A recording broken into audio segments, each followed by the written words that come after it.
Hey,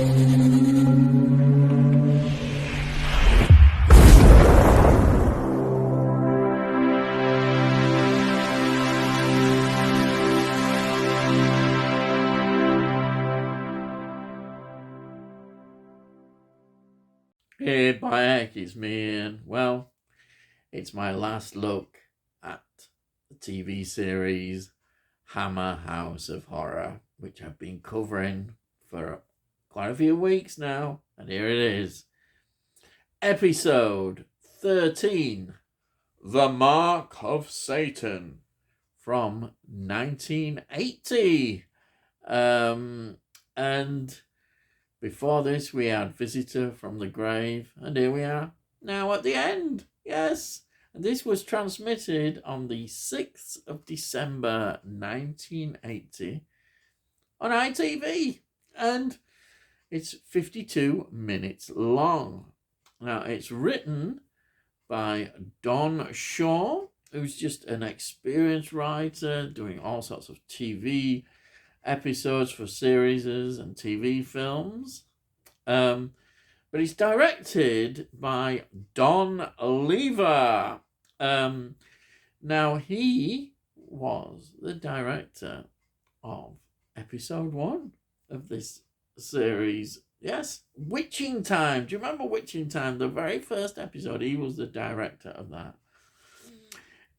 Again, he's just an experienced director from 1960 of all loads of TV series and TV movies.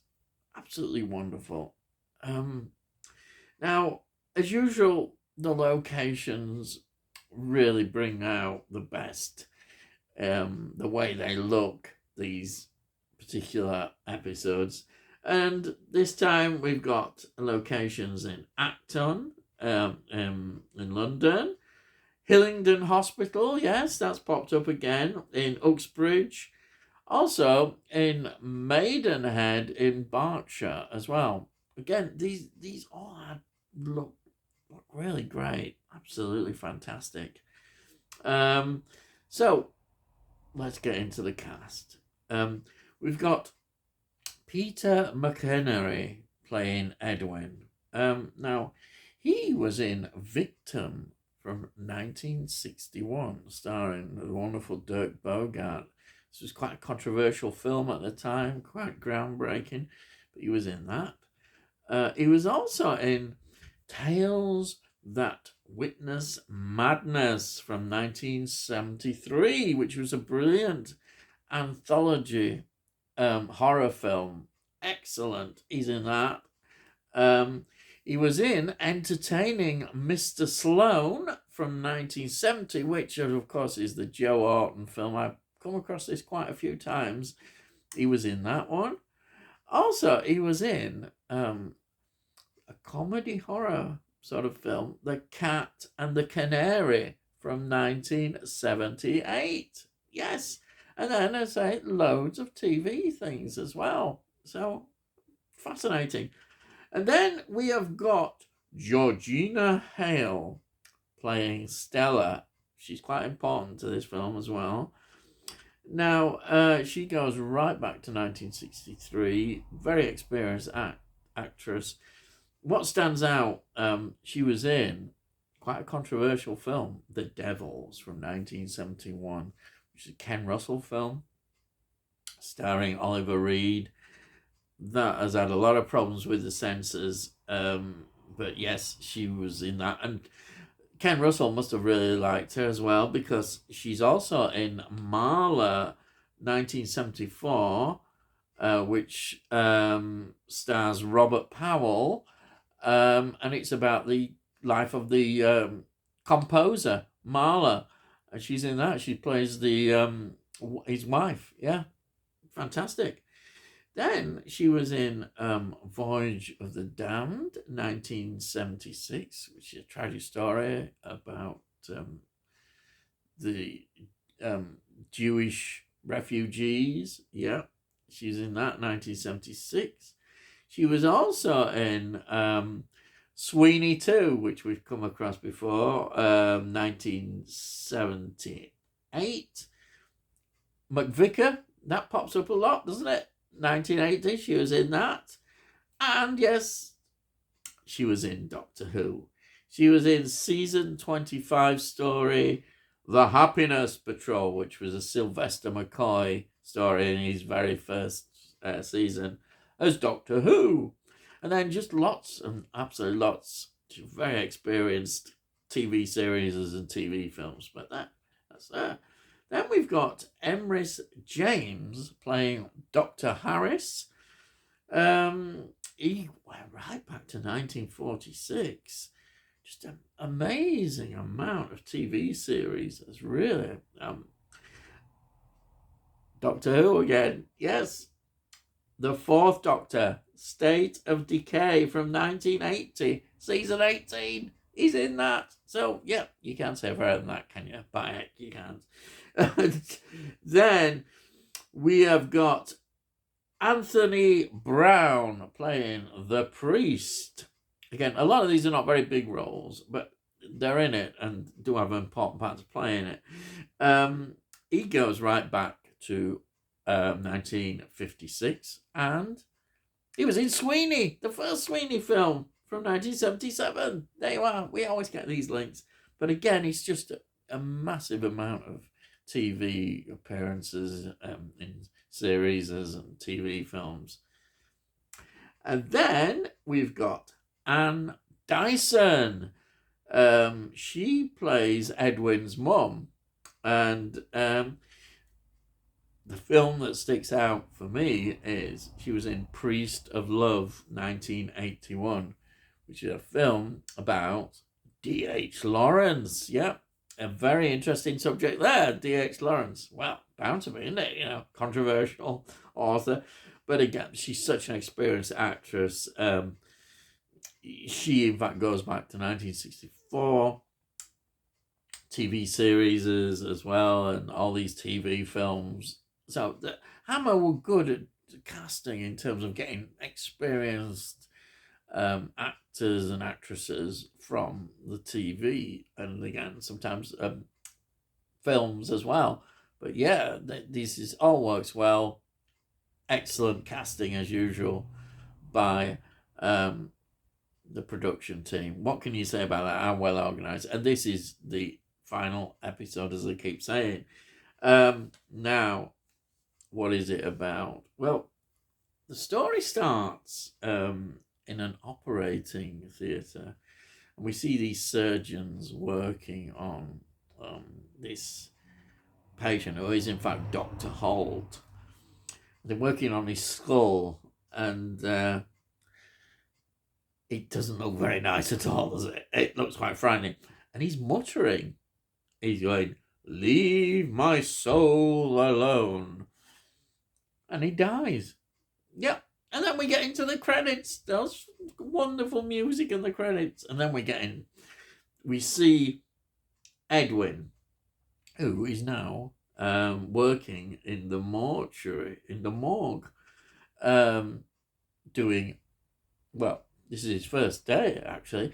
He's looking at the autopsies that are done. And one, of course, is Dr. Holt. And you can see him becoming more and more sort of distressed watching this. And we find out that, in fact, this Dr. Holt had deliberately drilled into his own skull because he believed inside his own skull was an evil virus which he wanted to get rid of because he felt he was being possessed by it. And this is really playing on Edwin, and we start to see it already, the way he is. And this obsession starts to grow and grow, the paranoia about this evil virus. And he's looking for signs everywhere he goes, seeing things. He's becoming so paranoid about everything in his life as it's going on, and everyone around him. He even starts to build up. It reminds me of it. This happens nowadays sometimes in a strange way. But he's like a conspiracy that everybody is conspiring and that they're all involved maybe in a satanic cult even. Yes, we get that far. And this really spirals out of control in his mind. And the question is, when you're watching this, is it somebody who is just having really bad mental illness problems, paranoia, it's extreme, or is this real? And we get lots of ideas and clues, and there's just some great bits of filming where they're showing this, and the way it's done is really fascinating. And also, I like when he gets the priest involved in all this, when he's talking to him, and then that doesn't work out that good either. It's amazing how it goes on, and then we get the ending. And the ending is interesting. I think it's trying to say to us, was there something in this or wasn't there? I think the ending is actually quite. It allows us to make up our minds about it, or was he just, had a few problems, as they might say. But it is interesting, the ending. So what's my overall view of this episode? Now, it's episode 13, therefore it's the climax, and I think because the quality has been so good of so many episodes that I felt just slightly this wasn't quite as a great ending to the series as perhaps I'd been looking for. It's enjoyable, yes, but I just feel I wanted a bit more from it. I'd rather have had more supernatural elements in this than we got, rather than the paranoia. I definitely would have liked that more. They could have explored it, especially with the priest, but we didn't get that, which I think would have been interesting. But there we are. That's just my personal opinion. I can't really fault it. It's enjoyable, yes, but I think I did feel slightly let down by the ending, and I kind of thought it might do what it did, and that's what happens. But yeah, it's a good story. It's not a bad story, no. And of course, when you put it into context of everything else, its standard has been so high that maybe that's why it just feels slightly, not quite good. But I'd still recommend to watch it all. As a whole group of 13 episodes, it is well worth watching, and I've totally enjoyed all these episodes. And I say they look so good as well. The quality of the film, everything about it, as I've said, week by week. And here is a last look. There it is, the brilliant network release of Hammer House of Horror. Yes, on Blu-ray as well. Fantastic it is, really. And that's it. Yes. But I'm going to start up next week with a look at the Hammer House series called Hammer House of Mystery and Suspense, which was done in 1984. So 4 years later, they did it. There's a slight change in emphasis of quite a few things involved, but we get some more episodes. I think we get 13 episodes again, which I've got, and which I will review. And that's it, I think, really. Yes. So, if you're new to the channel, please subscribe. And then we'll let you know when I produce these videos. And also, if you look on playlists, you'll be able to see my review of all these episodes. Looking TV series, as you'll find it all in there. Also, if you do like this video, then please give it a like. It gets it out onto YouTube and the algorithms, and hopefully more people might enjoy it. They might not, I don't know. But also, if you've got any comments, please put some comments down. I love to read your comments. And that's it. It all costs note as well, so say fair than that. I hope you've enjoyed this series as much as I have, and I really have enjoyed it. And that's it. So all I gotta say is, I'll see thee again.